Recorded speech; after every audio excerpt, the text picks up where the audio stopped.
සහෝදරවරුනි ඔබ දන්නවා අපි ගොඩක් දුෂ්කර ගමනක් යන වෘත්ති සමිතිය විශේෂයෙන්ම ඇහැලියගොඩ අපේ ශාඛාව කියලා කියන්නේ විශාල ගැටලු විශාල අභියෝග ගණනාවකට මුහුණ දීපු සමිතියක්. මේ සමිතියට ඇතුළේ මේ සමිතිය බිඳවට්ටන්න ආයතන ඇතුළේ ඉන්න වෘත්ති සමිතිය අන්තර් සමාගම් සේවක සංගමය පැහැදිලිව පාලන අධිකාරියත් එක්ක එකතු වෙලා ඒකාබද්ධ කුමන්ත්‍රණයක් ක්‍රියාත්මක කරපු වසර 4ක් තමයි උදව්වලා තියෙන්නේ. ඒ නිසා ඒ වගේ වසර 4කට පස්සෙත් අපිට මෙතරම් විශ්වාසයක් සහිත ඒ සියල්ල මැද ඒ ඔක්කොම තේරුම් අරගෙන දැන් මෙතන තමයි හරිතන මෙතන තමයි අපිට නායකත්ව දෙන්න සමත් වෙන කියලා ඒ විශ්වාසයෙන් යුතුව මේ සමුළුවට අද සහභාගී වෙන ඒ වගේම අද සහභාගී වෙන තාක්ෂණික කරුණු සහ පරිවිච්ච සියලු දෙනාටම අපි පළමුවෙන්ම අපේ සහෝදරාත්මක ප්‍රශංසාව පුද කරනවා අපේ දේශපාලන නායකත්වය ගැන ඔබ තබන තියෙන අඛණ්ඩ විශ්වාසය පිළිබඳව. මොකද ඔයගොල්ලෝ දන්නවා අපි දැන් මේ ගත කරන යුගය දේශපාලනය කියන එක නිකන් එක දවසට එක කතා කියන දේක් බවට පත් වෙලා තියෙනවා. අද එකක් කියනවා හෙට තව එකක් කියනවා. කියලා කිසිම ලැජ්ජාවක් කිරිගිතයක් නැතුව ඊළඟ දවසේ තව එකක් කියනවා. හරි. දැන් අපි අද දේශපාලන දිහා බැලුවොත් අපට පේනවා ජාතික ජන බලවේගය අපේ සාමාන්‍ය ජනමාර තියෙනවා අර ඇට නැති දිව කියලා. නේද? ඒක මොකක්ද තේරුම? මොකද ඇට නැති දිව කියන්නේ? ඔය දැන් ඇට තියෙන තැන් වල ඕන පැත්තෙන් නවන්න බෑනේ. නේද? අස්ති තියෙන තැන් වල ඕන අතට නවන්න බෑ. නවන්න පුළුවන් තැන් තියෙන නැවෙන ප්‍රමාණ තියෙනවා. හැබැයි දිවේ ඇට නැහැ. ඒ නිසා මොකද වෙන්නේ? දිව ඕන අතට නැවෙනවා.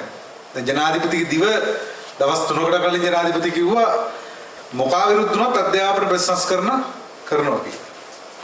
ඊයේ යාගේ කැබිනට් ප්‍රකාශකයෙක් ඇවිල්ලා කිව්වා නෑ මේක 6 වසරකට නවත්තනවා කියලා. හරි. ඊට පස්සේ යාගේ ප්‍රමුඛ ඇමතිවරයෙක් කිව්වා වේදිකාවේ වනචාරියෙක් ඉන්නවා මිහින්තලේ වනචාරියා තමයි මේ ඔක්කොම සද්ද දාන්නේ මිහින්තලේ ඉඳලා කියලා. ඊට මාස ගානකට කලින් අපි දැක්කා ඔහු කියන්නේ අපිට සාමාන්‍ය බුද්ධිය කියලා තියෙනවා. දැන් මම දැක්කේ උත්තර දෙනවා කැබිනට් මාධ්‍යමේදී නලින්ද ජයතිස්ස මේ අපි කියන්නේ අර මොනවද මේ නීති තර්ක. දැන් ලාල්කාන්ත කිසිම පුද්ගලෙක් නම් කරේ නැහැ. ඒතර අපිට ඒකට අනුව තීරුම් ගන්න වෙන්නේ වනචාරිය කියන්නේ දේවනම් පීතිස්ස කියලා. මොකද දේවනම් පීතිස්ස අර මිහිඳු රාමතුරු එනකොට හිටියේ දුන්නයි හිතලේ හරන්නේ. ඒතර වනචාරිය කියලා කියන්නේ දේවනම් පීතිස්ස. එහෙම නෑ. හරි. නමුත් මේ සාමාන්‍ය බුද්ධියට තියෙන ඕන කෙනෙකුට තේරෙනවා ඒ කාටද කියන්නේ. හරි. Tamanට මොකද පිහින්තලේ වෙන කවුරුත් ඔය අධ්‍යාපන ප්‍රශංසකන කතා කරන්නේ නැහැ. මිහින්තලේ හාමුදුරුවෝ තමයි කතා කරන්නේ. හරිද? ඒ කතා කරපු කෙනා ප්‍රශ්නයක් අපිට තියෙනවා. හැබැයි දැන් ඊතර තමයි මේක ඒ සද්‍යාවේ. ඉතින් මාස ගානකට කලින් ගිහිල්ලා ධන ගහලා පිරිත් නූල් බැඳගෙන ජනාධිපතිවරයා ඒ පන්සලෙම ගන්නවා මහේන්ද්‍ර ප්‍රසාදිනේද මොකද්ද කියලා සහතිකයක් ගන්න. හරිද? එතකොට මේවෙන් වෙන්නේ මේක ජෝක් එකක් වෙනවා. එන්නේ මේ හැම එකකින්ම මේක බලන් ඉන්න බැරි ඊටාම ලැජ්ජාශීලී ඊටාම හිරිකිත හිතන විදිහේ දර්ශන මාලාවක් තමයි අද දේශපාලනය කියලා මිනිස්සු ඉස්සරහට තියෙන්නේ. හරි. දැන් අපි දැක්කා කවුද විමල් වීරවංශ අධ්‍යාපන මාත්‍යාංශ ඉස්සරහ ගිහිල්ලා අට්ටාලයක් ගහන නාටකමක් නටනවා. හරි. අපි දන්නවා මේ වීරවංශයට එලිබයින් විදියක් නැතුව පාරට එන්න විදියක් නැතුව අරගලෙන් පස්සේ හැංගිලා පල්ලම් බෑලා තමයි හිටියේ. දැන් ඉඳලා දැන් මේ අවස්ථාව කතා කරන්න මොනවද කියා ගන්න පුළුවන් අවස්ථාවක් අපි ඉන්නවත් දැක්ක මේකේ අපි කොහොමද මේකට විරුද්ධව ඉන්නේ කියලා. ඒ නිසා මේක තමයි වෙලාව පාරට බහගන්න කියලා මේ අවස්ථාව පාවිච්චි කරනවා. දැන් මේකේ වෙන්නේ මොකක්ද? වෙන්නේ මේ අධ්‍යාපන ප්‍රතිසංස්කරණ වල තියෙනවා ඊටාම බරපතල ප්‍රශ්නයක්. අන්නේ ප්‍රශ්නේ සාකච්ඡාවට ගන්න බැරි වෙලා තියෙනවා. ඒ ප්‍රශ්නේ මහජන සංවාදෙට ඉන්නේ නැහැ. සහෝදරුනි මේ පහුගිය දවස්වල මේ සමාජ මාධ්‍ය වලට මේ සම්බන්ධ එක පෝස්ට් දැම්මා. හරි. දැන් මම පුද්ගලිකව දැම්මා. දැම්මම මේවට දිනන හොඳ ලස්සන කමෙන්ට් තියෙනවා. හරිද? ඉතින් බැලුවාම මේ ඒකෙන් පේනවා මේ ඒ කියන්නේ මේ එළිය විතරක් නෙමෙයි. දැන් මේ අපි හැම වෙලාවෙම කතා කරන්නේ මහින්ද මෙහෙම කරා, විමල් මෙහෙම කරා, නාමල් මෙහෙම කරනවා, රනිල් මෙහෙම කරනවා, අනුර මෙහෙම කරනවා, ලාල් මෙහෙමනේ අපි කියන්නේ. දැන් මේගොල්ලෝගේ ප්‍රශ්නයක් විතරක් නෙමෙයි. දැන් අර අපි කියනවා යකාගේ හැටියට තමයි විමානය කියලා. නේ? එතකොට මේ ජනතාවගේ හැටියට තමයි මේ හම්බෙන්නේ මිනිස්සු නායකව හම්බෙලා තියෙන්නේ.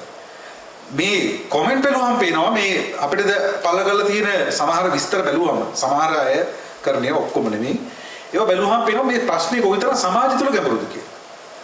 දැන් සමහරව දාලා තියෙනවා දැන් එක පෝස්ට් එකක් දැම්මා මේ පාසල් වල ඔබ දන්නවා දැන් මේ අධ්‍යාපන ප්‍රතිසංස්කරණයට ඩිජිටල් පෝරු හඳුන්වා දෙනවා. මම මේ අපේ ආයතන ප්‍රශ්න දෙන්නම් පොඩ්ඩක් මේ රවුම් ගහගෙන. හරි. මේ ඩිජිටල් පෝරු හඳුන්වා දෙනවා. Digital boards. එතකොට මේ බෝඩ් එකකට මම දන්න විදිහට ලක්ෂ 2-3ක් යනවා. හරි. එතකොට ඒක සම්පූර්ණ පන්ති කාමරේ දරුවාගේ එකතු කරනවා. මේක සමහර ඉස්කෝල දැම්ම පටන් අරන්. දෙමාපියන්ට රැස්සින් කියලා සල්ලි ගන්නවා කියලා. දැන් මේක ආරංචි වුණා අපිට. දැන් මේක කරන්න පුළුවන් ඉස්කෝල ඇති. කරන්න පුළුවන් දෙමාපියෝ ඇති. නමුත් මේ රටේ පාසල් 10,000ක් තියෙනවා මේ 10,000 මේක කරන්න බෑ. ඒක ඉතාම පැහැදිලි කාරණයක්. හරි. කොටින්ම මේ අවුරුද්ද පටන් ගන්නකොට ළමයට ඉස්කෝල පොට්ටි කරන් දෙන්නයි, සපත් දෙකක් කරන් දෙන්නයි, ළමයි දෙන්නෙක් ඉන්නවා දෙන්නටම අරන් දෙන්නයි, ඉනිලැඳුම් ටික කරන් දෙන්නයි, ඊට පස්සේ ඉස්කෝලේ ගාස්තුව අනිවාර්යයෙන් කරන පහසුම් ගාස්තු කියලා. ඔය ඔක්කොම ලයිස්තුව සල්ලි ගෙවලා ඉවරනවා හෙම්බත් වෙලේ මිනිහට කිව්වහම ඩිජිටල් පූර්ව රුපියල් 10,000ක් දියන් කියලා. ළමයි දෙන්නෙක් හිටියොත් 20000ක් ගෙවන්න වෙනවා. එක වසරයි 6 වසරයි දෙන්නයි හිටියොත් එහෙම මේක කරන්න බෑ. හරි. එතකොට මේක නිසා පැහැදිලිවම මේ අධ්‍යාපනයේ එක සමාජ තීරුවට අහිමි වෙනවා. කොළඹට කිරි ගමට කකිරි කියලා 88 සටන් කරපු ව්‍යාපාරය තමයි දැන් මේක කරන්න පුළුවන් කියලා මේක බලෙන් පොවුවන් හදන. මේ අරිෂ්ටේ පොවුවන් හදන ඒගොල්ලෝ. මේක කරන්න බෑ. ඒතකොට මේක තමයි අපි මතු කරේ. එතකොට මොකක්ද උත්තරේ? දැන් එක්කෙනෙක් දාලා තිබ්බා නෑ මේ විදුහල්පතිතුමිය ඒ ඉස්කෝලේ විදුහල්පති ඒ කියන්නේ මේ දා පෝස්ටර් දාලා ඉස්කෝලයක් තියෙනවා ඉස්කෝලේ විදුහල්පතිනියක් ඉන්නේ. විදුහල්පතිනිය සල්ලි අය කරනට විරුද්ධයි. එතුමිය තදින්ම කිව්වා මේවා අය කරන්න එපා කියලා. හැබැයි අපි කැමැත්තෙන් දුන්නා. හරි. මේක මාර වැඩක්. අපි කැමැත්තෙන් දුන්නා. දැන් එතකොට අහුවාම කීයද දුන්නේ කැමැත්තෙන් කියලා 10,000ක් දුන්නා. පන්ති කාමරේ ඔක්කොම දෙන 10,000යි. අපි අහන්නේ දැන් ඇයි කැමැත්තෙන් දුන්නා 10,000ක්ම දුන්නේ? 15,000ක් දෙන්න පුළුවන්. 18,000ක් දෙන්න පුළුවන්. 20,000 කැමැත්තෙන් දෙන එකක් නෑ. මෙතන මේ ගාන කවුරු කෙනෙක් කියනවා. විදුහල්පතිතුම එකතු කරන්න එපා කියලා යනවා ඇති. ඊට පස්සේ පන්ති කාමරේ ඉන්නවා. ඕගොල්ලෝ දන්නවා තමන්ගේ දරුවෝ ඉස්කෝලේ යනවනම් පන්ති කාමරවල ඉන්නවා පන්ති කව වල ඉන්නවා දෙමාපියෝ පිරිසක් පාර. මම කියන්නේ ඒගොල්ලෝ දොස් කියන නෙමෙයි. ඒගොල්ලොන්ට මේක කරන්න වෙලා තියෙනවා. දැන් මේක වෙන්නේ හොඳට මතක තියාගන්න. අපි මිලට ගන්න සියලුම භාණ්ඩ වලින් 118ක වැඩ බද්ද ගන්න මොකටද මේ බද්ද ගහන්නේ? මේ බද්ද ගහන්නේ නිදහස් අධ්‍යාපන නිදහස් සෞඛ්‍ය දෙන්න. එතකොට අපි අධ්‍යාපන ඉස්සලා කීපාරක් ගෙවුණාද? අපි අහන ප්‍රශ්නේ ඒක. අපි නිදහස් අධ්‍යාපන නිදහස් සෞඛ්‍ය කියලා එකපාරක් අපි බදු ගෙවුණා. මේක ලබා ගන්න. ඊළඟට අපි ඉස්කෝල වලට ගෙවුණා. මේක හරියට නැති නිසා ඉස්කෝල ටික හදාගන්න. ඊළඟට ඉස්කෝලේ උගන්වන්න තුනම ටියුෂන් වලට ගෙවුණා. දැන් ඔයගොල්ලෝ අධ්‍යාපන කීපාරක් ගෙවුණා? මට කියන්න එකතු කරලා. කීයද? කීපාරක්? නොමිලේ අධ්‍යාපනයක් නේ. මොකද නොමිලේ අධ්‍යාපනයක් නේ. මේ නිදහස් අධ්‍යාපනය කියන්නේ නොමිලේ අධ්‍යාපනය සමහරව පටල ගන්න නොමිලේ අධ්‍යාපනයක් නේ. මෙතන අපි බදු ගෙවනවා. බදු ගෙවනවා ඉස්කෝලේට ගෙවනවා ඊළඟට ටියුෂන් වලට ගෙවනවා. ඒ ඔක්කොම උරුණා පස්සේ තවත් ගෙවන්නොත් තවත් ගෙවනවා. හරි. එතකොට දරුවෙක්ට උගන්වනවා දරුවෙක්ව හදා වඩා ගන්නවා කියන එක ලෝක යුද්ධයක් වෙලා තියෙනවා. ඉතින් ඒක ප්‍රතිඵලය තමයි 3,80,000 වෙච්ච මේ රටේ දරුවපත් දැන් 2,50,000ට බහැරලා. ලක්ෂයක් දරුවපත් අඩු වෙලා. ඇයි? මේ පහුගිය අවුරුදු 2-3 අතර අලුත් බඳින ජෝඩු බැඳලා ඉන්නේ මේ හැමෝම කල්පනා කරන දරුවෙක් හදනවද නැද්ද? දරුවෙක් හදනවද නැද්ද? මේ ඔබතෝ කොටික ඉන්නවා. මේක තමයි සමාජ ප්‍රශ්න. එතකොට මේ සමාජ ප්‍රශ්නයක් කියන එක එන්නේ එක තැනකින් නෙමෙයි. මේ වගේ ප්‍රශ්න 100,000 ගාණක් එකතු වෙලා සමාජෙ කැකෑරෙන්න ගත්තාම ඒක සමාජ ප්‍රශ්නයක් වෙනවා. දැන් මේ ඩිජිටල් පෝරවල තව ප්‍රතිඵලයක් මම කියන්නම්. දැන් ඊපරද අනුරාධපුරේ ගියාම පස්සේ අපේ සහෝදරයෙක් ඇවිල්ලා කිව්වා සහෝදරේ මේ විස්තරේ කියන්න මේක එළියට ගෙනියන්න විස්තර ටික ඔක්කොම දෙන්නම් මම දැනට මේ පාසලේ නම නැතුව කියනවා ඒ අනුරාධපුරේ එක්තරා පාසලක් ඒ පාසලේ 6 වසර පන්තියට ළමයි 50ක් ඉන්නව දැනට හැබැයි ඊළඟ අවුරුද්දේ 6 වසරට ළමයි නැති වෙන්න යනවා පහවසර ළමයිටි ඔක්කොම අස් කර ගන්නවද? හේතුව මොකද මේක අර ඊටාම ගාමීය ප්‍රදේශයක තියෙන පහසුකම් අඩු පහසුකම් ලැබෙනවා කියලා හිතෙන්නේ නැති එතන ඉන්න දෙමාපියන්ට ඒකට වියදම් කරගන්නත් බැරි දුප්පත් ඉස්කෝලේ. දැන් දෙමාපියෝ බය වෙලා මේ ඩිජිටල් කරන්න එනවා කිව්වහම පස්සේ මේ ඉස්කෝලේට මොන මංගල්‍යයක් හම්බ වෙන්නේ නැහැ. ඒ නිසා අපේ උන් කොහොම හරි අස්කල දාගන්නවා නගර ඉස්කෝලේට. දැන් අර ඉස්කෝලේ දරුවෝ ටික අස් කරගන්නවද? දැන් ප්‍රින්සිපල් නීතියක් දාලා කාටවත් අස් වෙන්න එපා. ප්‍රින්සිපල් අස් වීම දෙන්නේ. දැන් ප්‍රින්සිපල් ප්‍රශ්න ඉදිරිය ගන්න හදන්නේ. ඒ විදිහට. මොකද්ද හේතුව? ඉතින් එතකොට මොකද වෙන්නේ? ස්වභාවිකවම පාසල් වැහිලා යනවා. දෙමාපියෝම යනවා ක්‍රියාවකට මොකද්ද? පාසල් වසා දෙමි ක්‍රියාවක්. දැන් දරුවෝපත් අඩු වෙනවා කියන්නේ 3,80,000 තිබිච්ච දරුවෝපත් 2,50,000ට අඩු වෙනවා කියන්නේ ඒක ප්‍රතිඵලය මොකද්ද? පාසල් වැහෙනවා. පාසල් යන ළමයි නැති වෙනවා. ඒතර ගමේ ඉස්කෝලේ වැහෙනවා. වැහුණාම කිලෝමීටර් 5-10 යනවා දරුවන්ට පාසලට. එතකොට ඇත්තටම ජාතික ජනබලවේගයේ ප්‍රතිපත්ති ප්‍රකාශන වල පාගමන්ගේ 100%ක් ඉල්ලලානේ. දැන් වගමෙතිරියේ පාගමන් කියන 100%ක් ඉල්ලලා පිටේ 100% ගාගෙන. ඒ පාගමන් කියේ මොකටද? ඒගේ මේ අධ්‍යාපනයේ තියෙන විෂමතාවය අහෝසි කරන්න ගමේ ඉස්කෝලේ හදනවා කියලා. එතකොට මේ ගමේ ඉස්කෝලේට සම්පත්තික වෙන් කරන්නේ නැතුව ඒක හදන්න නැතුව අර නගර ඉස්කෝලේට විතරක් වැක්කෙරෙද්දි ඒවට තියෙන OP ඒවට තියෙනවා ආදිශිෂ්‍ය සංගම් ඒවට තියෙනවා පාසල් සංවර්ධන සමිති ඒවෙන් සල්ලි එකතු කරනවා ඒ ඉස්කෝල හැදීගෙන යනවා ගමේ ඉස්කෝලේ කිසිම පහසුකමක් නැති වෙනවා. එතකොට මේ අසමානත්වය තමයි අපේ දරුවෝ මුහුණ දෙන්නේ. අපේ අධ්‍යාපන ක්‍රමයට මුහුණ දෙන්නේ. එතකොට මේ අසමානත්වය විසින් හැම වෙලාවෙම හැදෙන මිනිහ හැදෙන්නෙම කොහොමද? හැදෙන මිනිහා හැදෙන්නෙම මේ සමාජ අසාධාරණේ තමන්ගේ ඇඟ ඇතුළටම ජීර්ණ වෙලා ඉස්කෝලේ ඉඳලා ජීර්ණ වෙලා. හරි. එතකොට මේ අධ්‍යාපන ක්‍රමයේ තියෙන අසාධාරණය ප්‍රශ්නේ තියෙන්නේ මේ අධ්‍යාපන ක්‍රමේ පවත්වාගෙන උන් විතරක් නෙමෙයි. ඒ අසාධාරණ ලක් වෙන මිනිහත් මේක සාධාරණීකරණය කරනවා. අපිට ගෙවන්න පුළුවන් උඹලට පාන්ද කියලා. මම දැක්ක එක කමෙන්ට් එකක් තියෙනවා අපිට ගෙවන්න පුළුවන් අපි 10,000 කරනවා උඹලට පාන්ද කියලා. හරි. දැන් අර හඳුන්වන්නේ පහ ප්‍රකාශයේදී ඒ පහ ප්‍රකාශයෙන් මේකට අදාළ කරලා අපිට ගෙවන්න පුළුවන් ඔබලට පාන්ද කියලා. හරි. මෙතන තියෙන ප්‍රශ්නේ මේක සමාජ ප්‍රශ්නයක්. එතකොට දැන් මේ අපි ආයතන තුන මුහුණ දෙලා තියෙන මේ ප්‍රශ්නෙටමනේ. ඔබගේ ආයතන ඇතුලේ අපි මුහුණ දෙලා තියෙන මේ ප්‍රශ්නෙට. හරි.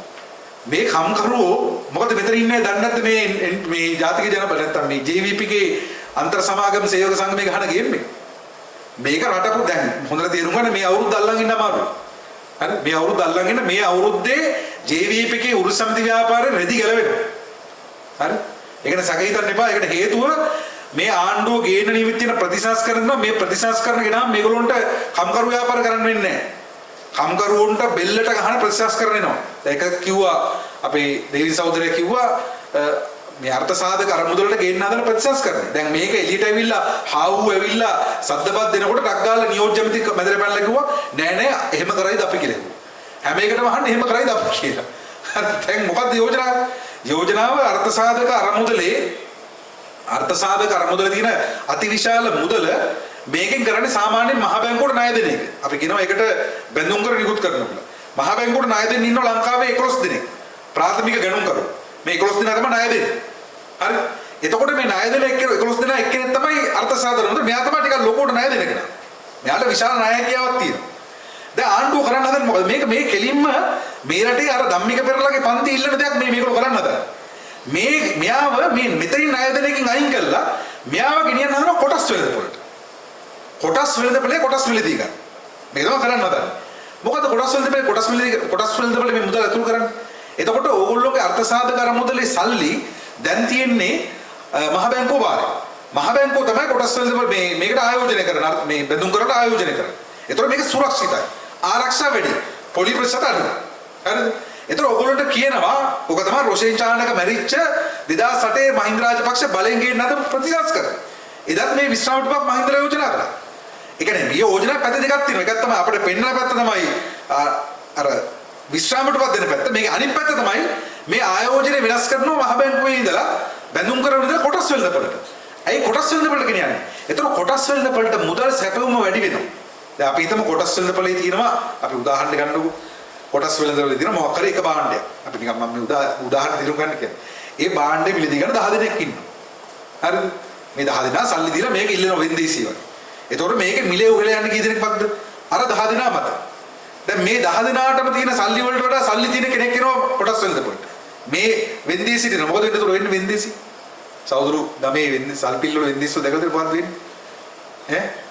එතන මොකද වෙන්නේ? මල්වට්ටි ගන්න මොකද වෙන්නේ? මල්වට්ටි ගන්න නිකම්ම වැඩි වෙනවා. කොටස් වලට මුදල් සැපීම වැඩි වුණාම මහ බැංකුව මේ අර්ථසාධක කර මුදලේ මුදල් ඇතුළු කරාම මේක වැඩි වෙනවා. හරිද? එතකොට වැඩි වෙනකොට මොකද වෙන්නේ? කොටස් වලට ඵලයේ කොටස් මිල ඉහළ යනවා. කාගේ කොටස් වලද මේ ඉහළ යන්නේ? කාගේද? ව්‍යාපාරිකයින්ගේ කොටස් වල කොටස් මිල ඉහළ යනවා. හරිද? එතකොට මුදල් සැපීම කොටස් වලට වැඩි කරනවා. අනිත් පැත්තට මුදල් සැපීම අඩු වෙනකොට එතකොට කොහෙන්ද මේ කොහෙද දදා හිටියේ? මේ දදා හිටියේ මම මහ බැංකුවේ බැඳුම් කරලා තමයි ආයෝජනය කරේ. එතකොට මහ බැංකුවේ ප්‍රාථමික වෙළඳපොලේ තියෙන මුදල් සැපීම අඩු වෙනවා. ඒ කියන්නේ ඒ වෙන්දීසි හිටපෙන්න තමයි නැගිටලා අර වෙන්දීසිට යන්නේ. දැන් මේ වෙන්දීසි මොකද වෙන්නේ? මේ වෙන්දීසි කට්ටිය අඩු වෙනවා. එතකොට මොකද වෙන්නේ? අර අනිත් පැත්ත වෙනවා. නේද? අනිත් පැත්ත වෙනවනේ. ඒ කියන්නේ දැන් මෙතන 10 දෙනෙක් හිටියනම් වෙන්දීසියට 10යි සල්ලි වැඩිපුර තියෙන එක වෙන්දීසි නැගිටලා ගියා. එතකොට ඉතුරු 9 දෙනා මොකද වෙන්නේ? ඔගොල්ලෝ සීට් වෙන්දීසි දැකලා තින්නේ. අර අඩුවෙන් ඉන්න එකම වෙන්දීසි සීට් වල කියලා සීට් ගන්නේ.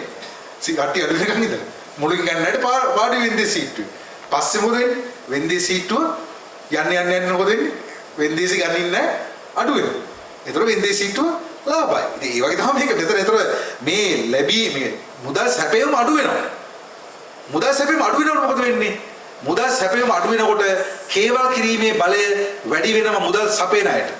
එතකොට ආණ්ඩුවට සිද්ධ වෙනවා ප්‍රතිලාභ වැඩි කරන්න. ප්‍රතිලාභ පොඩි ප්‍රතිශත වැඩි කරන්න. ඇයි මෙතන මුදල් සැපයීම අඩුයි. ප්‍රතිලාභ වැඩි කරන්න වෙනවා.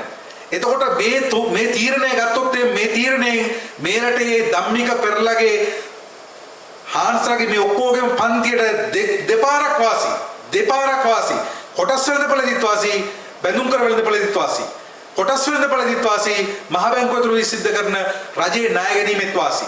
මෙන්න මේවා තමයි මේ NPP ආණ්ඩුව ඉස්සරහට ගෙන්න හදන ප්‍රතිසංස්කරණ.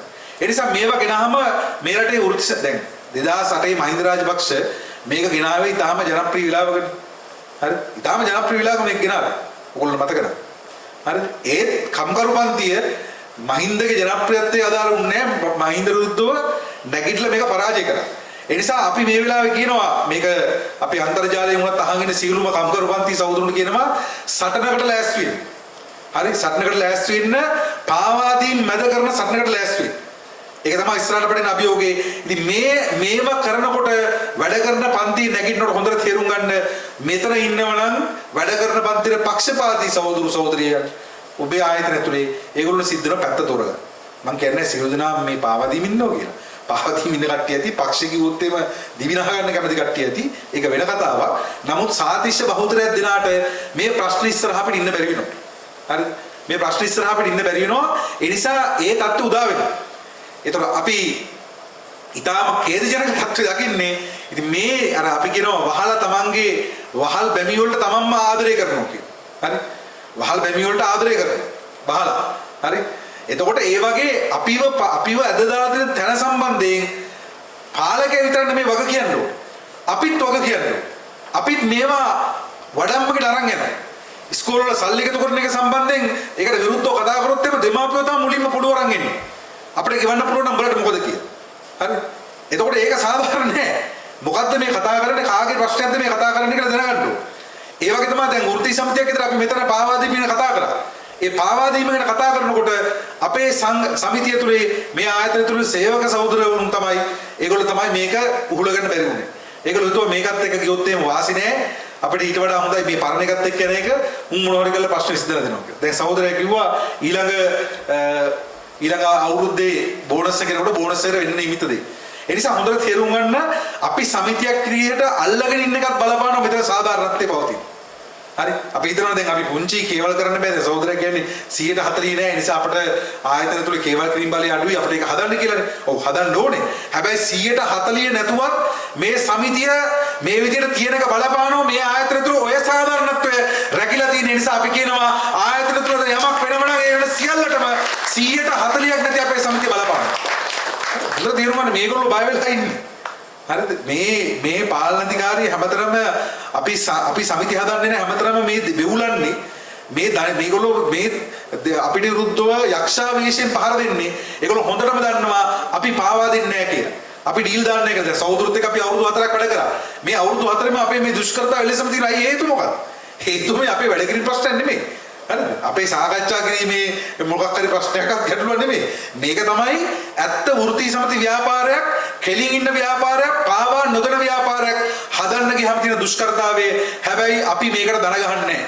අපි ඒගොල්ලන්ට කියනවා කොතන වෘත්ති සමිති හදන්න අපිට බාධා කරත් අපි මේක හදනවා. අපි වෘත්ති සමිති ව්‍යාපාරයේ පෞද්ගලිකංශ වෘත්ති සමිති ව්‍යාපාරය හදනවා. ඒ හදන ඒ ශක්තිමත් වෙන පියවරක් ගානේ මේ රටේ වෘත්ති සමිති අයිතිවාසිකම් කම්කරුවන්ගේ අයිතිවාසිකම් දෙනාකට සටන් කරනවා. මේගොල්ලන්ට උත්තර දෙනවා. මේ ධම්මික පෙරළගේ පැලැන්තියට මේ බලය හදාගෙන ඒ බලයෙන් ආණ්ඩුත් එක්ක ඩීල් කරලා ඒ ඩීල් එක ඇතුලේ වාසි පිට වාසි ගන්න පැලැන්තියට අපි උත්තර දෙනවා කියන එක අපි අවධාරණය කරනවා. ඉතින් අපි හොඳට තේරුම් ගන්න මේ සමිතිය හදන වෙලාවට වඩා දැන් තත්ත්වය ඊටාම තීරණාත්මකයි. දැන් අපි හදන වෙලාවේ අපේ සමිතිය තිබුණා අන්තර් සමාගම් සේවක සංගමේ තිබුණා අන්තර් සමාගම් සේවක සංගමේ පාලන අධිකාරියත් එක්ක ඩීල් එකේ හිටියා. ඕකනේ කතාව. දැන් මොකක්ද වෙලා තියෙන්නේ? දැන් මේ ඩීල් එක මොකදලා තියෙන්නේ? දැන් මේ ඩීල් එක ජාතික මට්ටමට ගිහිල්ලා. එදා තිබ්බ ජාතික මට්ටමේ ආණ්ඩු මට්ටමට ගිහිල්ලා. දැන් මොකදලා තියෙන්නේ? දැන් කෙලින්ම ආණ්ඩුවත් එක්කම ඩීල් එක තියෙනවා. දැන් ආණ්ඩුවත් ඒගොල්ලෝ. හරිද? කම්කරු දෙපාර්තමේන්තුවත් ඒගොල්ලෝ. එතකොට මේ ඔක්කොම බලය ගෑන් තමයි අපිත් එක්ක මේ ක්‍රීඩාව කරන්නේ. හැබැයි අපි පැහැදිලිව කියනවා අපි වැඩ කරන පන්තිය වේගයෙන් සංවිධානය කරමින් ඉන්නවා. අපි අද වෙනකොට පෙරටුගාමී සමාජවාදී පක්ෂය. මම කියනවා අපේ පක්ෂය වටා ගොවි ජනතාව කම්කරුවෝ ශිෂ්‍යෝ දීවරයෝ මේ හැමතැනකම පීඩාවටපත් වෙච්ච අය අද පළවෙනි ඇමතුම ගන්න දේශපාලන නායකත්වයට බවටපත් වෙලා තියෙනවා. ඒ නිසා අපිට අද කතා කරනවා. අපේ ආයතන සමිති හදන්න ඉන්න අපේ ආයතනයේ මේ ආයතනේ පටන් ගන්න වෘත්ති සමිති කියලා දැන් රාජ්‍ය ආයතන පෞද්ගලික ආයතන වල වෘත්ති සමිති හදන්න අපිත් එක්ක සාකච්ඡා කරමින් ඉන්නවා. ඒ නිසා මෙන්න මේ මාරුව මේ බල මාරුව සිද්ධ වෙන වසර තමයි 2026.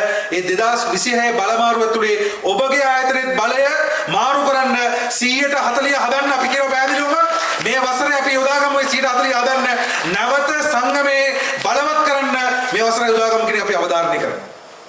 ඒ වගේම අපි කියන්න ඕනේ අපිට එන්න නියමිත අනතුරු වලට අපි ඉස්සරහට සූදානම් වෙන්න ඕනේ. එක අනතුරක් තමයි අපි මුලින් කතා කරද්දී අර්ථ සාධක අරමුදලේ එන්න නියමිත අනතුර. ඉතින් ඒකට අපි හිතනවා මේ නියෝජ්‍ය ඇමති හදිස් වෙලා මේ බාල්දි පෙරලා ගන්න කලින් මැදට පැනලා මේක හොදන්න පටන් ගත්තා. හොඳයි. හැබැයි කලින් මේගොල්ලෝගේ කටින් පැන්නා අර්ථ සාධක අරමුදල කුට්ටි පිටින් දුන්නාම වේදම් කරගන්න පුදුම අසමාරුවක් තියෙනවා. නේද? ඒක අපි විඳා කරන විදිහකට. දැන් මේ හේතු මොකක්ද? ඒක දන්නවද ඔයගොල්ලෝ? දැන් 2037 වෙනකන් 109 අර්ථ සාධක අරමුදලේ පොලිය. හරිද? 109 පොලිය. එතකොට මේ අර්ථ සාධක අරමුදල දිය වෙනවා. ඒක අපි කලින් කිව්ව ඔයගොල්ලන්ට. ඔයගොල්ලෝ උදාහරණයක් ගත්තොත් 2037 අර්ථ සාධක අරමුදල ගන්න කාට හරි කෙනෙකුට එදාට හම්බෙන නිමිතව තිබිච්ච ගානේ 150 හම්බෙයි. ඒ කියන්නේ මේ ණය ප්‍රතිව්‍යුහගත කරණයට අර්ථ සාධක අරමුදල පාවිච්චි නොකළනම ඔබට හම්බෙනවා නම් ලක්ෂ 50ක් දැන් හම්බෙන්නේ ලක්ෂ 25යි. ඒ කියන්නේ ඇත්තගේ මම කියන්නේ රුපියල් වලින් මේක වැඩි වෙනවා. අපි කියන්නේ මුදලේ ඇත්ත වටිනාකම තියෙනවනේ. ඒ කියන්නේ මුදල් වලින් කරන්න පුළුවන් දේ 2037 වෙනකොට රුපියල් ලක්ෂ 50යි අද කරන්න පුළුවන් දේ 37 දී කරන්න බෑනේ. ඒතර මුදලේ ඇත්ත වටිනාකම අපි කියන මූර්ත වටිනාකම කියලා. මේ ඇත්ත වටිනාකම ඇකිලෙනවා. රුපියල් වලින් මේක ලොකු වෙනවා. ඇත්ත වටිනාකම ඇකිලෙනවා. ඒ නිසා ඇත්තටම මේ අරමුදල 2037 වෙනකොට 151කින් දියවීමට ලක් වෙනවා.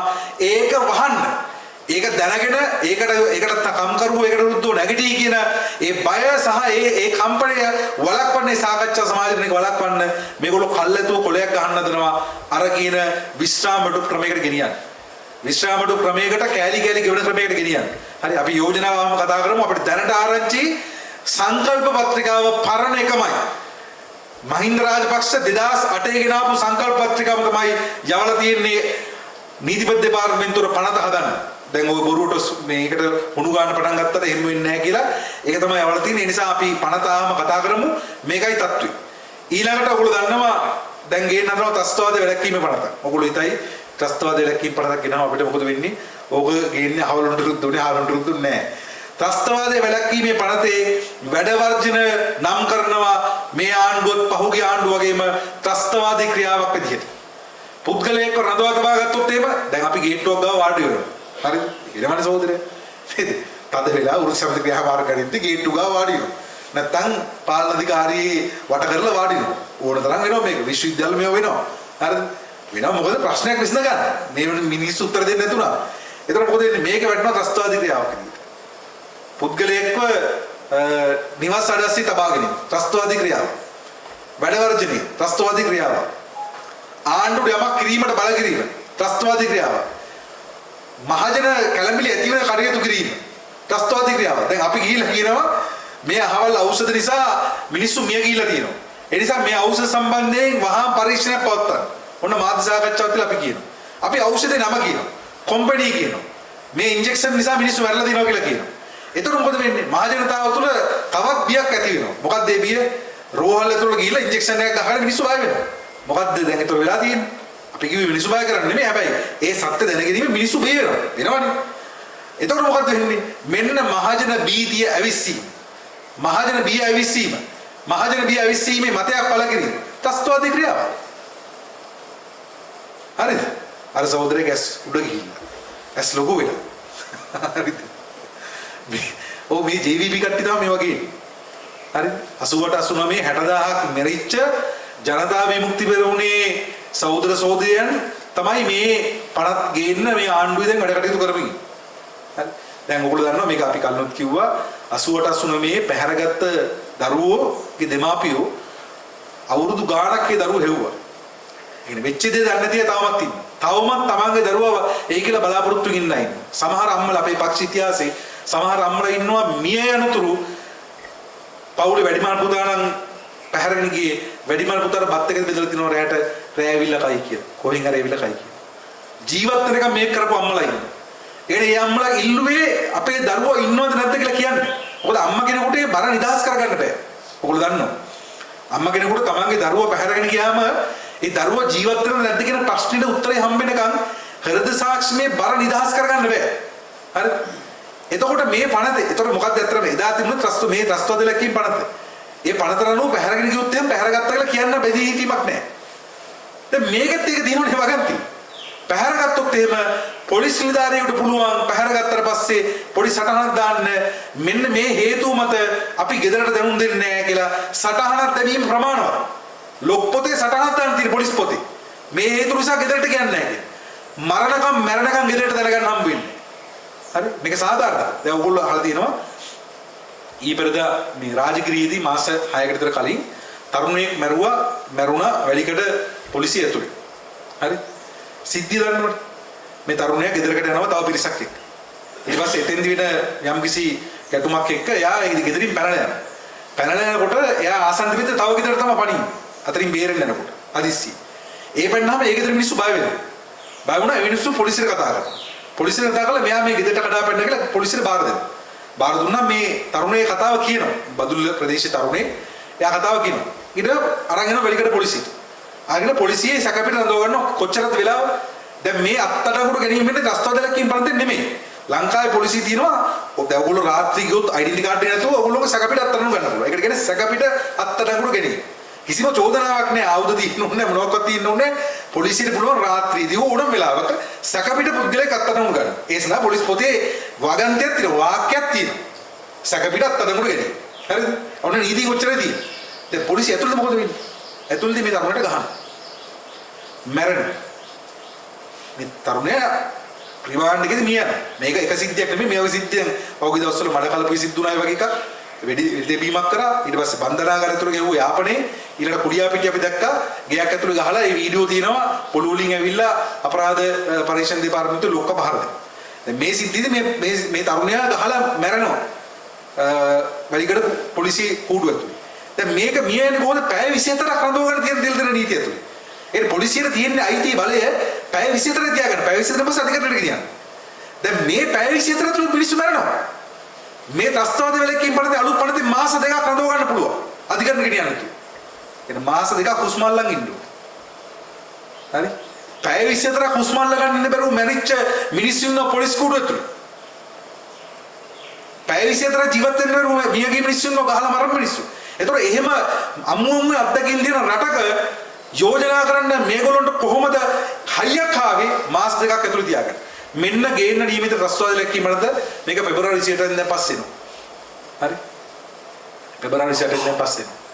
ඊළඟ ගේන්න තමයි තනි කම්කරු නීති කියලා කලින් මේ කලින් කම්කරමති හදපු එකක් තියෙනවා. රනිලත් එක්ක එකතු වෙලා දැන් ඒක හතරට කඩලා ගේන්න හදනවා. මේක බැලුවම අපිට මේකට සමාන්තර වෙනවා ඉන්දියාවේ කම්කරු නීතිය හතරට කඩලා ගෙන අතර මේ විදිහට. දැන් ඉන්දියාවේ කරපු වැඩක් තමයි මේ කරන්න හදන්නේ. NPP ලේබල් යටතේ. දැන් මේ NPP සමහරු මැරෙන්න හදනවා ජනවරම දුන්නේ ඕගොල්ලන්ට මේව කරන්න කියලා. මේ දන්න කෙංගියක් නෑ අතට. හරි දන්න කේම්මලක් නෑ. මේ කරන්නේ ජනවරම තියෙනව නෙමෙයි මේ කරන්නේ දැන් ඇයි මේ අධ්‍යාපන ප්‍රශංසකරන කඩිමුඩිය කරන්නේ? ADB ගේ මුදලක් තියෙනවා හම්බෙච්ච $400 මිලියන 400ක්. 200ක් අරන් දෙනවා මීට අවුරුදු 3කට කලින්. මේ අවුරුද්දේ මේ ප්‍රතිසංස්කරණය කරේ නැත්නම් ඒ 200 හරවලා යනවා. ඒකම හේතුව මේක වෙන හේතුවක් නෑ. හරිද? දැන් 6 වසර අකුල් 1 වසර තිබ්බේ. 6 වසර අකුල් 1 වසර කරන්න බෑ. 1 වසරට දාලා තියෙන පෙළ පොත්වලත් මේ විදිහටම QR කෝඩ් තියෙනවා. ඔයගොල්ලෝ ළමයි 1 වසරේ ඉන්නවා නම් ඉස්සරහට ළමයින්ට ෆෝන් එකක් දෙන්න. ජංගමතුර කතාවක් දෙන්න කරන්න බෑ.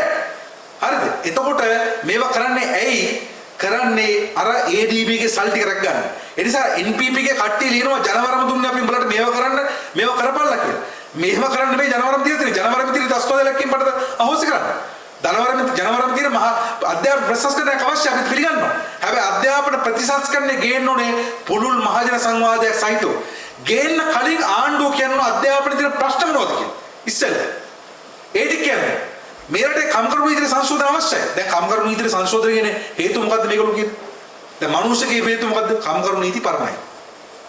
හරිද? කම්කරු නීති පරණයි. දැන් ඔයගොල්ලෝ දන්නවද මේ පහුගිය කාලෙම ඔය උද්ඝෝෂණ වලට අරන් ආව නීතියක්. හරිද? මේ මොකද්ද? මම්මාවත් පනත. මේ මම්මාවත් පනත කියන්නේ මොකද්ද? මම්මාවත් පනත කියන්නේ 1800 ගණන් සුද්ධ දාපු ආඥාව. 1800 ගණන් කියන්නේ 1972 අපි ආණ්ඩුක්‍රම ව්‍යවස්ථාවක් ආවා 1978 ආණ්ඩුක්‍රම ව්‍යවස්ථාවක් ආවා මේ දෙකෙන්ම අදහස් දැක්වීමේ අයිතිය මූලික අයිතිවාසිකම් විදිහට පිළිගත්තා. හරිද? මේ ඔක්කොටම කලින් අපි සුද්ධට යටත් වෙලා ඉන්න කාලේ දාපු ආඥා පනත අපි කියන ආඥාවක් කියලා ආඥා පනතක තියෙන වගන්තියක් තමයි පොලිසිය කියලා පෙන්නන්නේ අපිට සද්දෙට කියන්නේ මම්මාවත් පනත යටතේ වීදි අවහිර කරන්න බෑ කියලා. එතකොට මේ රටේ ප්‍රජාතන්ත්‍රවාදී අයිතිවාසිකම් උල්ලංඝනය කරනකොට 1800 ගණන් වල මම්මාවත් පනතක් කියනකොට ඒක හොඳයි. එතකොට අපි කියනවා මූලික අයිතිවාසිකම් 1978 ගෙන තියෙනවා ඒක ඔකට ලොකුයි කියලා ඒක පොලිසිය පිළිගන්නේ නැහැ. හැබැයි කම්කරු නීති පරණයි. හරිද? මේ 1950 ගණන් වල 60 ගණන් වල 40 ගණන් වල සම්මත කරපු කම්කරු නීති පරණයි. මොකක්ද මෙතන ප්‍රශ්නේ? මෙතන ප්‍රශ්නේ මේ පහුගිය සියවසේ කම්කරු නීති හැදෙනකොට ලෝක කම්කරු බලයයි ලංකාවේ තිබුණු කම්කරු බලය තිබුණේ වෙන තැනක. කම්කරු පන්ති සංවිඥානය තිබුණේ වෙන තැනක. දැන් උදාහරණයක් විදිහට අපි කනගාටු වෙනවා. දැන් සෞදුන්ට අපි මේවා කියද්දි සමහරට පිටස්තර මාතෘකා වෙන්න පුළුවන්. හරිද? මොකද ඒකට හේතුව අපි කැමති මොනවද? අපේ ටික කතා කරලා අපේ ටික විසඳන් යන්නේ. හැබැයි මේ 1960 ගණන් වල 70 ගණන් 80 ගණන් ලංකාවේ කම්කරු එහෙම නෙමෙයි. ලංකාවේ හිටපු කම්කරු ලෝක ප්‍රශ්න කතා කරා. ලෝක ප්‍රශ්න උනන්දුනා. දැන් අපි දන්නවා වෙනිසුලාට මේ ඉපරදා ඊටාම ම්ලේච්ඡ පහර දීමක් කරා නේද? හරිද? දැන් ඒ කාලේ කම්කරු ව්‍යාපාරන වෙනිසුලාට ගහුවමත් පාරට බහිනවා. ඒ කියන්නේ ඊතරම් දේශපාලන අවබෝධයක් තිබුණා. හරි එතකොට මේ දේශපාලන අවබෝධය තිබිච්ච කාලේ කම්කරුද තමන්ගේ අයිතිවාසිකම් දන්න කාලේ මේවා ගෙනා පණක් කම්කරු සටන් කරපු කාලේ වැඩ වර්ජන හොඳට තිබිච්ච කාලේ වැඩ වර්ජනෙන් ආණ්ඩු මට්ටු වෙච්ච කාලේ 46 වැඩ වර්ජන තිබිච්ච කාලේ 47 වැඩ වර්ජන තිබිච්ච ඒක දෙවන්ත වැඩ වර්ජන රට හොල්ලපු වැඩ වර්ජන 53 හර්තාලේ රට හොල්ලපු ක්‍රියාදාම මේ ඔක්කොම කම්කරු පන්ති ශක්තිමත් වෙයිටියා. ඒතර මේ කම්කරු පන්ති බලය තිබිච්ච කාලේ ඒ කම්කරු පන්ති නියෝජිතව ආණ්ඩු තුල හිටපු කාලේ ගෙනාපු පණක් ඒතර මට කියන්නකෝ ඒතර කොහොමද නීතියක් හැදෙන්නේ? නීතියක් හැදෙන්නේ කොහොමද? දැන් අපි දැන් මෙතන උදාහරණයක් ආයි සම්බන්ධ කරමු. දැන් අපේ සමිතිය ශක්තිමත්ව තියෙන වෙලාවේ අපිට කොහොමද බෝනස් එක හම්බුනේ සහෝදරය? නේද? අපේ බෝනස් එක හොඳයි. සහෝදරය දැන් කිව්වේ. දැන් අපේ සමිතිය කියන පාවා දෙන්නගේ සමිතිය ඉතුරුලා අපේ සමිතිය දුන්නා මොකද උනේ? මේ පාර බෝනස් එකෙත් අලුත් අයට ගේම දෙන්න හැදුවා. දැන් සහෝදරය කියන ඊළඟ බෝනස් එක ලැබෙන්නේ නැහැ කියලා අනාවේක පළ කරනවා. ඒ කියන්නේ මොකද අපේ බලය තියෙන විදිහට තමයි ගිවිසුම තීරණය වෙන්නේ. ඩීල් එක තීරණය එක තේරෙනවද? දැන් මේ සහෝදරය 140ක් ඉල්ලන්නේ අපිට 140ක් හදලා දෙන්න. හැදුවොත් අපි මෙතන ගේමක් ගන්න. ඒ මොකද්ද කියන්නේ? බලය හදන්න. දැන් මේක තමයි රටේ දේශපාලන තියෙන ප්‍රශ්නේ. රටේ දේශපාලනේ කම්කරු පන්ති බලය වැඩිලා තියෙන මේ වෙලාවේ. කම්කරු සංවිධානාත්මක නැහැ. වෘත්ති සමිතිය තුලින් 108යි. ඒ 100ටත් කිසි දෙයක් තේරෙන්නේ නැත්තර. අපි එකක් කියන්න ඕනේ හරිද? කම්කරු ව්‍යාපාරිකයට කම්කරුවෙක් විතර හිතන්නේ නැහැනේ. අපේ දැන් කවුරුත් කියන අපි කම්කරු පන්ති කියලා. එහෙම කියන්නේ නැහැ. කම්කරු පන්ති කියලා හැඟීමක් නැහැ. ඉස්සර එහෙම වාක්‍යයක් තිබුණා. ඉස්සර මේ වැඩ බිම්වල වැඩ කරපු සේවකයෙක් කිව්වා පන්ති හැංගීම පන්ති පාවා දෙන්න එපාකෝ කියලා කිව්වා. දැන් අපි කාටවත් කියනවා දෙන්නේ මේවා. පන්ති පාවා දෙන්න එපාකෝ කියලා කියනවා. ඒවා කියන්නේ නැහැ. හරිද? මේ වචන අපේ ශබ්දකෝෂේ නැහැ. ඒවා අපේ සාමාන්‍ය ශබ්දකෝෂයෙන් ඈත් වෙලා. ඒකට හේතුව පන්ති විඥානය. පන්ති විඥානය කියලා කියන්නේ පන්තියක් ලෙස හිතන එක. පන්තියක් ලෙස දැනෙන එක, හැංගෙන එක.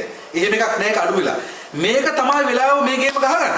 ඒතකොට මේ වෙලාවේ කම්කරු නීති ගෙනාවොත් මෙලෝ එකක් ඔක දිහා බලන්නේ. ඕගොල්ලෝ බලන්නේ මොකද්ද? ඊළඟ මේ සාමූහික කිසුම මොකද වෙන්නේ? ඕගොල්ලෝ බලන්නේ මොකද්ද? ඊළඟ බෝනස් එක කොහොමද කරගන්නේ? හරිද? ඒ වගේ සහෝදරයත් එක්ක අපේ සමිතියත් එක්ක සෙට්ලා නේද? මේ සහෝදරයත් එක්ක සෙට්ලා, චමි සහෝදරයත් එක්ක සෙට්ලා කොහොමද අපේ වැඩේ බේරගන්නේ? මම කියන්නේ ගහුලන්නේ අපි ඒක බේරමු.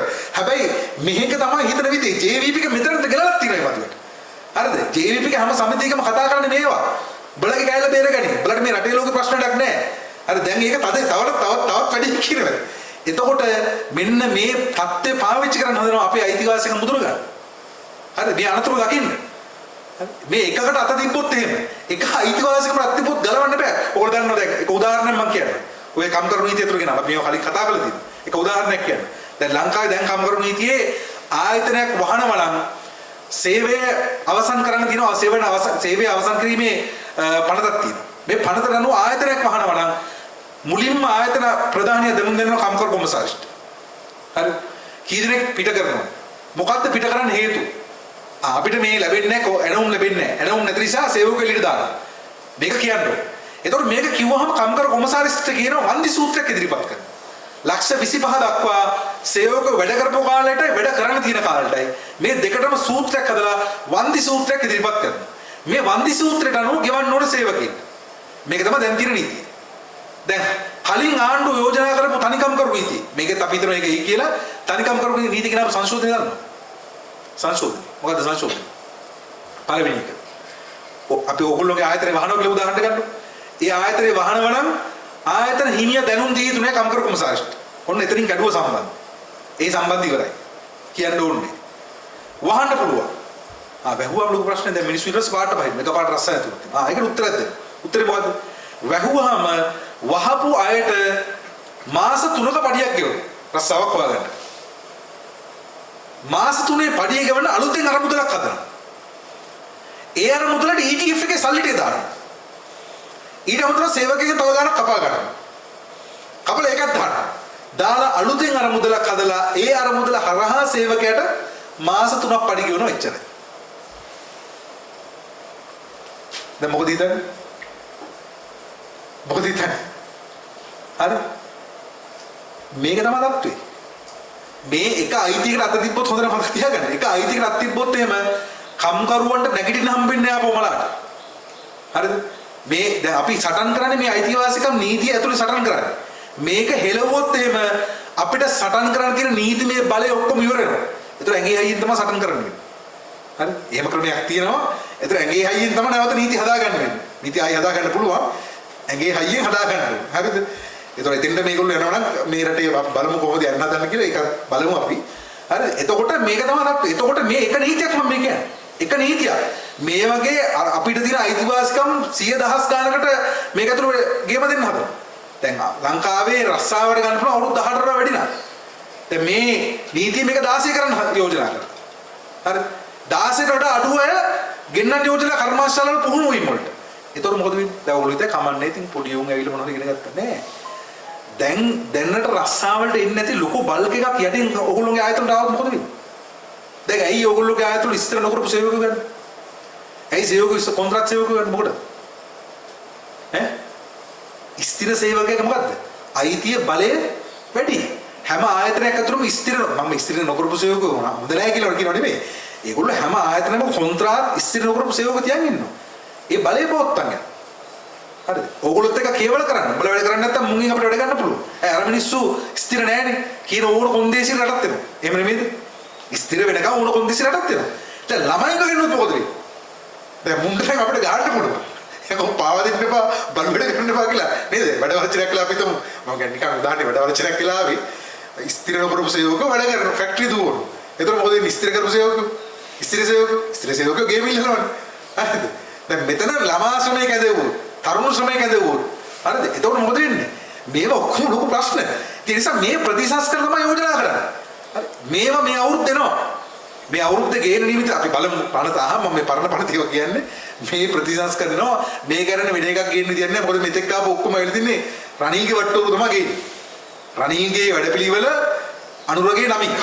හරිද? ඒක තමයි මේක අපිට කියන්න තියෙන්නේ. රණීගේ ප්‍රෝග්‍රෑම් එක අනුරගේ පිටකවරයි. හරිද? ඒ නිසා පිටකවරෙන් මේක තේරුම් ගන්න බෑ පොත බලන්න ඕනේ. මොකද්ද පොතේ තියෙන්නේ බලන්න. ඒ නිසා එතකොට මෙන්න මේ தത്വයට වැඩ කරන පන්තිය විදියට උරුසම්ති ආපාරදී අපි සංවිධානය වෙන්න ඕන සහෝදර. හරිද? එකක් තමයි සහෝදර යෝජනා කර අපේ ඇතුළේ අයිතිවාසිකම් දිනා ගන්න අපි ශක්තිමත් වෙන්න ඕන කියලා. ඔව් ඇතුළේ අයිතිවාසිකම් වගේම මේ එළියේ එන්න නිමිතිර දහසක් ප්‍රශ්න මේවට අපිට ප්‍රතිචාර දක්වන්න වෙනවා. ප්‍රතිචාර දක්විය යුතුයි. මම ඔබෙන් අහන්න ඕනේ නැද්ද කියලා. හරිද? මේ අධ්‍යාපන ප්‍රතිසංස්කරණ උදාහරණයක් ගන්නකො. ඒක මේ අපේ කම්කරුව අයිතිවාසිකම් පිටේ එකක්. දැන් මේ අධ්‍යාපන ප්‍රතිසංස්කරණය ඔයගොල්ලෝගේ දරුවන්ට යෝජනා කරනවා විෂයන් 16ක් ඔයගොල්ලෝ ඉගෙන ගන්න. හරි. ඔයගොල්ලෝ ඉතින් කමක් නැහැ කියලා. විෂයන් 16ක් ඉගෙන ගන්න මොකද වෙන්නේ? 8ක් ඉගෙන ගන්න කියලා 8 ඉගෙන ගන්න ගිහිල්ලා ටියුෂන් වල කියලා තියෙන ප්‍රශ්නේ. දැන් හොඳට බලන්න මේක වැඩ කරන විදිය. දැන් 8කට ටියුෂන් යවන්න උනාම පස්සේ අපිට තියෙන අමාරුව. 16කට ටියුෂන් යවන්නොත් මොකද වෙන්නේ? කරන්න පුළුවන්ද? හරි. එතකොට මේ මම කියන්නේ විෂයන් වැඩි කරන එක ප්‍රශ්නයක් නෑ. හැබැයි මේක කරනකොට මේකේ ප්‍රතිඵල මොනවද? මේක සමාජ තුළ වැඩ කරන්නේ කොහොමද? මොකද්ද මේකේ අවසාන ප්‍රතිඵලය? මේක ගැන අදහසක් තියෙනවා. හරි. ඒ කිසිම දෙයක් නැතුව මේ පටවීම මේ සමාජයේ ක්‍රමින් මේ ප්‍රතිසංස්කරණ සියල්ල අපිට පැහැදිලිවම ඉස්සරහා අපේ මතය වැඩ කරන පන්තියේ මතය මේවට ඉදිරිපත් කරන්න අවශ්‍ය යුගයක් එනවා. ඒ නිසා අපි ඔබට යෝජනා කරනවා මේ සමුළුවේදී ඉදිරි වසර තීරණාත්මක වසරක් අපේ සමිතිය ශක්තිමත් කරමු, සමිතියේ බලය වැඩි කරමු. ඒ වගේම සමිතියක් විදිහට තරක් නෙමෙයි වැඩ කරන පන්ති විදිහට, කම්කරු පන්ති විදිහට අපි මේ රටේ වැඩ කරන පන්තියේ ප්‍රතිචාරය ආණ්ඩුවට පෙන්නමු. ඒක පෙන්වන්න අවශ්‍යයි. වැඩ කරන පන්තිය කොතනද ඉන්නේ? කම්කරු පන්තිය කොතනද ඉන්නේ? ඒක පෙන්වුවේ නැත්නම් අපිව දනගස්සවලා බිමට සමතලා කරනවා. දැනටත් මේ ණය ගිවිසුම් දෙකම ගහලා තියෙන මේ විදිහට. මේ ණය ගිවිසුම් දෙකේ හොඳට තේරුම් ගන්න ඕගොල්ලෝගේ අර්ථ සාධක අරමුදල විතරයි මේ ණය ගිවිසුමෙන් කප්පාදු වෙන්නේ. අර්ථ සාධක අරමුදලෙන් ගෙවපු බැඳුම් කරන විතරයි පොඩි කැපුවේ. අර හාම්පුතුන් දීපු ණය වලට කොම්පැනි කාරේ ණය වල උන්ගේ ණය වල පොඩි 33%. ඕගොල්ලෝගේ අර්ථ සාධකයේ අරමුදලේ ණය වලට ආණ්ඩු ගන්න 9%. ආණ්ඩු ණය අරන් තියෙන ඔක්කොගෙම අර මං කිව්වේ ණය එමිය 11 දෙනෙක් ඉන්නවා කියලා. අර්ථ සාධක අරමුදලේ ණය වලට 9%යි ඉතුරු යුන්ගේ වල 33%යි. දැන් අපි කිව්වේ අඩුම තරමේ මේක අඩු කරනවා නම් දෙගොල්ලොන්ගෙම මැදතරකට ගියා. එහෙම කරේ නෑ. අරුන්ට 33%ක් ගිහුණා. මේ කම්පැනි කාර්යයට. හරිද? ඔක්කොම කළ තියෙන මහ බැංකුවට ණය දෙන එක, ආණ්ඩුවට ණය දෙන එක. ඒතර ඇයි මේව කරන්නේ? කරන්නේ මේ රටේ වැඩ කරන පන්තියට තමන්ගේ පන්ති හැංගීම නැති නිසා. තමන් කවුද කියලා දන්නේ නැති නිසා. අර වගේ කමෙන්ට් දාන නිසා. රුපියල් 10000 අපි දුන්නා ඔබට අමාරු මොකද පාන්ද කියලා අහන නිසා. හරිද? එතකොට ඒකත් කියන්නේ තමන් කොයි පැත්තට හිට ගන්න ඕන ප්‍රශ්නයකද? හරිද? මේ වෘත්ති සමිති ව්‍යාපාරේ ඉන්න සමහර සගයෝ අපෙන් අහන නිසා ඔය පාවා දෙන්නේ නැති සමිති හරියන්නේ නැහැ. මේ අපි ජේප් එකත් එක්ක ඩීල් එකක් දාන් අපේ වැඩේ කරන්න. මෙන්න මේ පන්තියේ තියෙන පාවා දීමේ ස්වභාවය නිසා තමයි අපිට මේ ප්‍රශ්නේ එළියට එන්න බැරි වෙලා තියෙන්නේ. ඒ නිසා ඉස්සෙල්ලා අපි ඒගොල්ලෝ විවේචනය කරන කලින් අපි දැන් කණ්ණාඩියක් ඉස්සරහලා අපිව ස්වයං විවේචනාත්මකව දකින්න ඕන. වැඩ කරන පන්තිය බලන්න ඕන Tamanට මොකද වෙලා තියෙන්නේ. කවුරු කියන එකද ඔළුව නන්නේ. කාගේ පස්සෙන්ද යන්නේ? අපි අපේ ප්‍රශ්නෙද කතා කරන්නේ. අපේ පොකට් එකේ තියෙන ප්‍රශ්නෙද කතා කරන්නේ. වෙඩේවුන්ගේ ප්‍රශ්නෙද අපි කතා කරන්නේ. වෙඩේවුන් අපේ ඔළුවට දැම්මාම එන්නේ ජාතිවාදීද අපි කරගහගෙන යන්නේ. ජාතිවාදීද අපේ ප්‍රශ්නේ. ආගම්වාදීද අපේ ප්‍රශ්නේ. අපේ පර්ස් එකට හම්බෙන ගානද අපේ ප්‍රශ්නේ. අපේ වැටුපද අපේ ප්‍රශ්නේ. අපේ වැටුප නැතිලා තින්නේ නැහැ. අපේ වැටුප ගන්න වැටුප දිය වෙන්නේ නැහැ. බදු නිසා බදු ගෙවන්නලා තින්නේ. ණය නිසා ණය අරන් තින්නේ කවුද? මේ රටේ පාලකයෝ. අරගලේ කියේ මොකටද? ඒ ණය ගෙවන්න බෑ කියලා. ඒ ණය ගෙවන්න එපා. අපිට ණය ගෙවන්න බෑ. ඒ ණය ගෙවන්න උන්ට ගෙවන්න සලස්සන්න කියලා. දැන් ඒගොල්ලෝ මොකද කරලා තියෙන්නේ? ඒගොල්ලෝට කිසිම ප්‍රශ්නයක් නැහැ. ඒගොල්ලෝ බලය ගැන සැලසුම් හදන ඊළඟ අවුරුද්දේ. ඒතකොට කොතරම් පරාජයකටද අරගලෙන් පස්සේ මේ රටේ වැඩ කරන පන්තිපත් කරලා තියෙන්නේ. මෙන්න මේ දේශපාලන ප්‍රශ්නෙට මේ ආර්ථික දේශපාලන ප්‍රශ්නෙට අපි ආමන්ත්‍රණය කළ යුතුයි කියලා අපි හිතනවා. අපි දේශපාලන ව්‍යාපාරයක් විදිහට වෘත්ති සමිතියක් විදිහට මේකට ඉස්සරහට වැඩ කරනවා. අපි සෞතුන් ඉල්ලා ඉන්නවා. අපි සමිතිය ශක්තිමත් කරමු. ආයතන තුල අපි අයිතිවාසිකම් රැකගමු. නව අයිතිවාසිකම් දිනන වැඩ කරමු. නව සාමූහික ගුස්ම එන වෙලාවේ 140 සහිත ශක්තිමත් සමිතිය හදමු.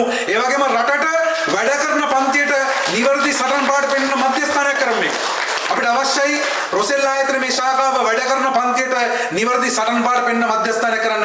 ඒක කරොත් තමයි හොඳට තේරුම් ගන්න මේ පාවාදීමේ නායකත්ව විවේචනය කරන්න. ඕගොල්ලෝගේ ඇතුළේ ප්‍රශ්න විතරක් කතා කරන් ගියොත් ඒක වෙන්නේ නැහැ. ඕගොල්ලෝ එළිය ප්‍රශ්න වලට බෝඩ් එක අරන් බහිනකොට ප්‍රශ්නයක් එනවා. හරිද? එතකොට ඒගොල්ලෝගේ සමාජික අහනවා ඇයි මං අරුන් වල කතා කරන ප්‍රශ්නේ උඹලා කතා කරන්නේ නැත්තේ මොකද කියලා. එතකොට ඒගොල්ලෝට කියනවා අපි ආණ්ඩුවේනේ. ඒ නිසා අපිට ඒක හොඳයි. ත්‍ස්තවාදේ වැලැක්කීමේ පනතර ඕගොල්ලෝ බහින්න ඕනේ. ඒ බහිනකොට තමයි ඒගොල්ලන්ට සමිතියේ ප්‍රශ්නේ ඉන්නේ. ඒක කොහොමද උඹලා ඒක ගැන මොකද කතා කරන්නේ නැත්තේ? තනිකම් කරු නීතිය આવොත් ඒකට ඔයගොල්ලෝ බහින්න ඕනේ. බැස්සට පස්සේ ඒගොල්ලෝගේ සමිතිය බහින්න නැත්නම් ඒක ප්‍රශ්නයක් ඒගොල්ලන්ට එනවා. ඊට පස්සේ අර්ථ සාධක කරමුදල කොල්ල කන්නවොත් ඒකට ඔයගොල්ලෝ බහින්න ඕනේ. අධ්‍යාපන ප්‍රතිසංස්කරණ වල කතාව හරියට දැනගෙන ඒකට බහින්න ඕනේ. බැස්සාම තමයි මේ සමිතිය විවේචනය වෙන්නේ. නැත්තම් ඒ සමිතිය ඒ පාවා දෙනවා කියන එක අපිට පෙන්වන්න වෙන්නේ අන්තිම මොහොතේ. මොන මොහොතේ? සාමූහික විසුම ගහලා ඒ වෙලාවේ බොරු කෝටියක් කියනවද නැද්ද කියන්නකො. හරිද? අර බොරු මේ බොරු පච අරිනවනේ. හරිද? අපෙන් 10ක් ගියා කියනවා. අර 20ක් එනවා කියනවා. මේ කරොත් එimhe වැඩ දහනම් කර. අපි දන්නවා මොකක්ද කරන්නේ? ඒ නිසා ඒ අන්තිම මොහොතේ ගේම ගහන්න එපා. අපි හැම වෙලාවෙම මේ විවේචනයේ ක්‍රමානුකූලව ගොඩනගන්න. ඒ ගොඩනගලා මේ ජනතා විමුක්ති පෙරමුණේ සමිති මේ අන්තර් සමාගම් සේවක සංගමයේ කම්කරු ව්‍යාපාර තුල කරමින් ඉන්න පාවා දීම මේක හෙළිදරව් කරන්න ඕනේ. ඒ හෙළිදරව් කිරීම ඇතුළේ විතරයි ඔබේ ආයතන තුලේ රටේ වැඩ කරන පන්තියට ඇත්ත ජයග්‍රහණය ගන්න පුළුවන්. ඒ නිසා මේ සමුළුව ඒ සඳහා ශක්තිය ධෛර්යය ලබා ගන්න, ඒ සඳහා බලය ලබා ගන්න සමුළු බඩපත් කරමු. ඔබට සුබ වදනවා. නානිල්දාරි මණ්ඩලයේ සහෝදරුන්ට සුබ වදනවා. අපි දන්නවා සහෝදරයා චමින් සහෝදරයා ඒ වගේ සහෝදරයා මේ අලුත් කණ්ඩ අපේ ආපු සහෝදරු මේගොල්ලෝ අලුත් නෑ. පහුගිය සමිතිවලත් අපිට විශාල මැදිහත් වීමක් කරා. අමාරුම වෙලාවේ සමිතිය අල්ලන් හිටියා. සහෝදරුත් එමයයි අමාරුම වෙලාවේ මේක අල්ලන් හිටියා. ඒක ගැන අපිට බොහොම පැහැදිලි සහෝදරාත්මක හැඟීමක් තියෙනවා. ඒකට හේතුව මේ නායකත්වයක් විශ්වාස කරන් ඉන්නෝ කියන එක අමාරුයි.